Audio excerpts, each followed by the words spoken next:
तुम्हारे ऊपर एक ऐसा जमाना आ जाएगा, तुम्हारे ऊपर एक ऐसा जमाना आ जाएगा कि जैसे भूखे लोग दस्तरखान के ऊपर टूट पड़ते हैं, उसी तरीके से तमाम लोग तुम्हारे ऊपर टूट पड़ेंगे। सहाबा सल्लल्लाहु अलैहि नबी कह रहे हैं जैसे भूखे लोग दस्तरखान के ऊपर टूट पड़ते हैं, वैसे ही दुनिया सारी की सारी दुनिया तुम्हारे ऊपर टूट पड़ेगी। आप देख लीजिए, ये टूटना ही तो है, ये टूटना ही तो है।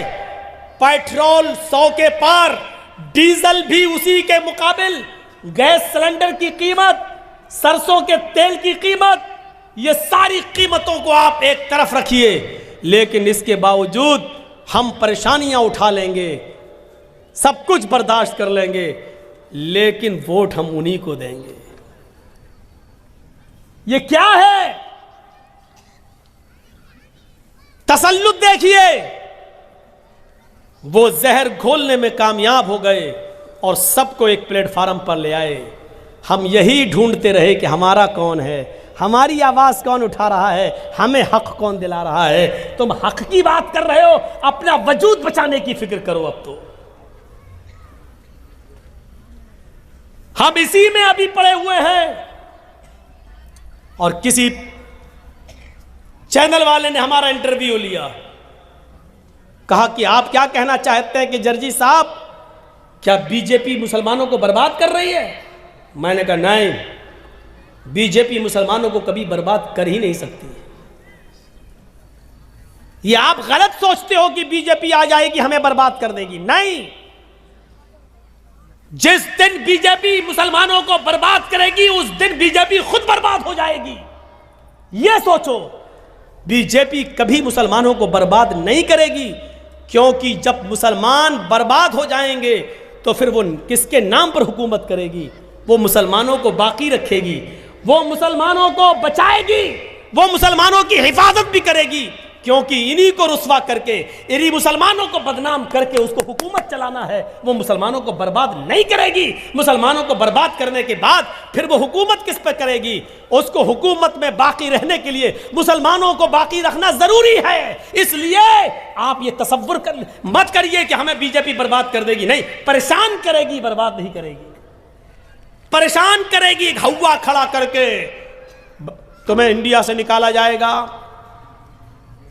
एनआरसी CAA आएगा, ये सिर्फ हवा खड़ा करके आपको परेशान करेगी। देखा नहीं आपने, जितना ही लोगों ने गाय के नाम पर हमको बर्बाद किया, बदनाम किया, गाय गाय गाय गाय, लेकिन आज गूगल पे डालिए और यूट्यूब पे सर्च कीजिए, हिंदुस्तान के अंदर सबसे बड़ा गाय के गोश्त का व्यापारी कौन और गाय को काटने वाला कौन? तो अल्हम्दुलिल्लाह सुम्मा अल्हम्दुलिल्लाह, उसमें किसी मुसलमान का नाम नहीं बल्कि एक बीजेपी के नेता का नाम आया। ये सिर्फ हमें बदनाम करते हैं, गाय गाय गाय। अल्लाह ताला ने ऐसा कर दिया कि लो पियो गाय का पेशाब और खाओ गाय का गोबर।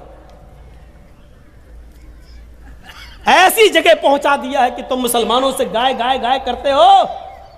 पढ़ो, अभी हमारे यहां एक इलाके में मोदी जी ने क्या कहा था, जो पशु दूध नहीं देते यानी बैल, वो उनकी के गोबर को भी इतना कीमती बना देंगे कि लोग उसको सड़क पे पड़ा होगा तो उठा के अपने घर ले जाएंगे, उससे भी पैसा आएगा।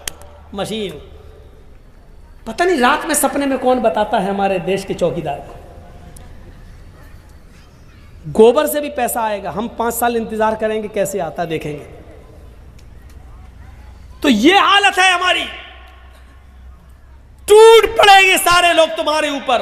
साहबा ने कहा क्या उस वक्त हम तादाद में कम होंगे? अल्लाह के नबी ने फरमाया नहीं, उस वक्त तुम तादाद में कम नहीं होगे, तुम्हारी तादाद बहुत ज्यादा होगी, लेकिन बेकार। जैसे समंदर में कूड़ा करकट पड़ा होता है, लहर आती है, मौज आती है, कूड़ा करकट को भगा ले जाती है, ऐसी दुनिया की सारी कौमें तुम्हें जहां चाहेंगी वहां ले जाएंगी, जैसे चाहेंगी वैसे नचाएंगी।